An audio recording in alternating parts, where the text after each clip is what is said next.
airplane, symbol of our mastery of the skies, is spanning oceans and continents in ever-dwindling hours, bringing new hope to the people of the world, new horizons to industry, and new careers to youth.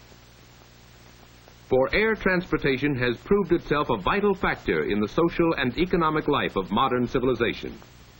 It is a rapidly expanding industry embracing many trades and professions, an industry employing thousands of persons. For example, to keep each airliner in the air today, over 100 workers are needed on the ground. Many of these are engaged in office work.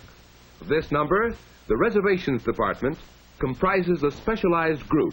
It is here that flight schedules, rates, reservations, and related subjects are communicated directly to the public by telephone. The work is interesting, but requires tact, sales ability, and a pleasant, well-modulated voice. Another reservations job is at the ticket counter. Here, however, the duties include the actual issuing of tickets through direct personal contact with the public. As in many departments, the work is handled in shifts, for around-the-clock service characterizes the industry. Passengers for TWA flight 928 may not board their plane for The welfare of the passenger is of paramount importance. To care for his needs, men known as transportation agents are employed. Well trained in government and airline regulations, they have often gained their experience in previous jobs, such as cargo agent, reservations representative, or similar work. Through on-the-job training, they learn how to prepare flight movement reports and coordinate the dispatching of passengers, mail, baggage, and freight. Transportation agents also contribute to the safety of the airline operations by determining the proper weight distribution of cargo. The operation of an airline requires countless messages in order to coordinate all departments. This is generally done by teletype and radio. Many of the teletypists are women, a large number of whom obtain their training in commercial schools. Accuracy and speed, as well as a knowledge of airline codes, is necessary. Although important, their work does not require the extensive training demanded of the radio operator. In addition to operating, he must be able to maintain and repair radio and telephonic equipment. He must hold a radio telephone second-class license or better issued by the Federal Communications Commission. The radio operator keeps in close touch with planes in flight, advising them on such things as operational details and weather conditions. Using weather balloons and various recording devices, the United States Weather Bureau gathers nationwide climatic information and sends it via teletype to airlines throughout the country. The information is then charted, analyzed, and interpreted into weather forecasts by the airline's meteorological department.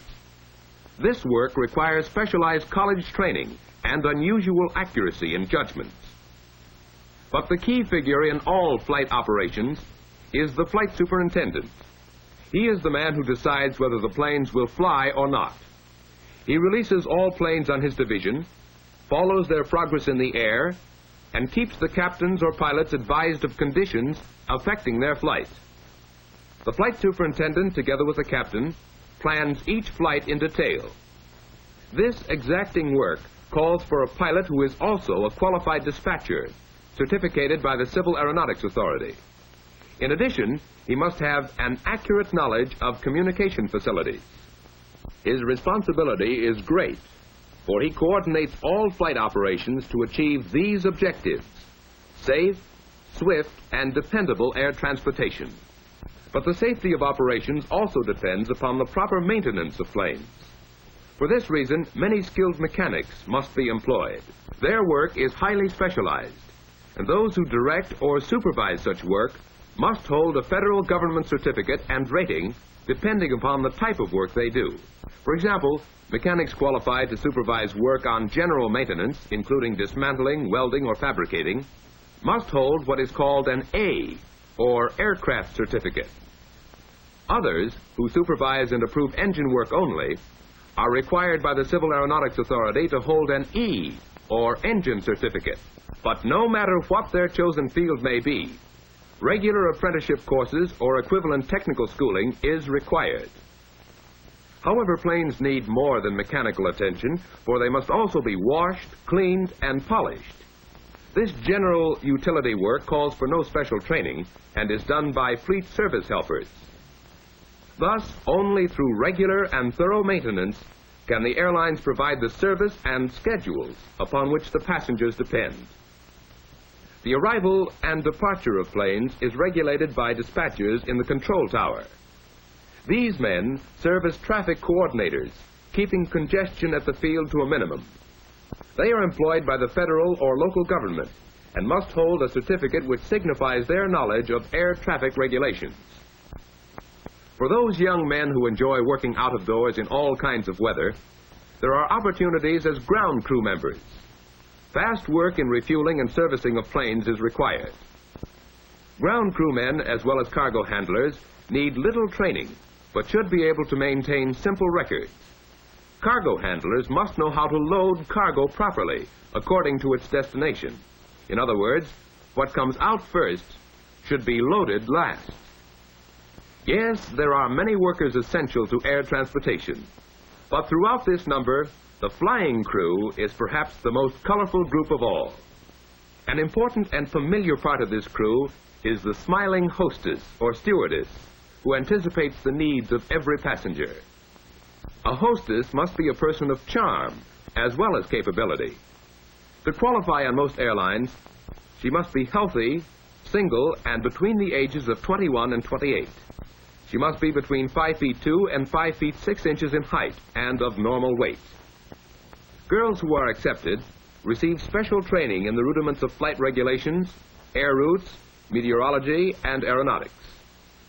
To be eligible, at least 1 year of college or 3 years of equivalent business experience is necessary. A knowledge of foreign languages is becoming a definite asset with increasing worldwide air routes. When the passengers are aboard, the ground crewmen clear away all service equipment in preparation for the takeoff. One by one, the huge engines roar into action as another giant of the air prepares to thunder down the runway. Many workers in all kinds of jobs have coordinated their efforts to make this flight possible. But without the skill and knowledge of the pilots, the plane would never leave the ground.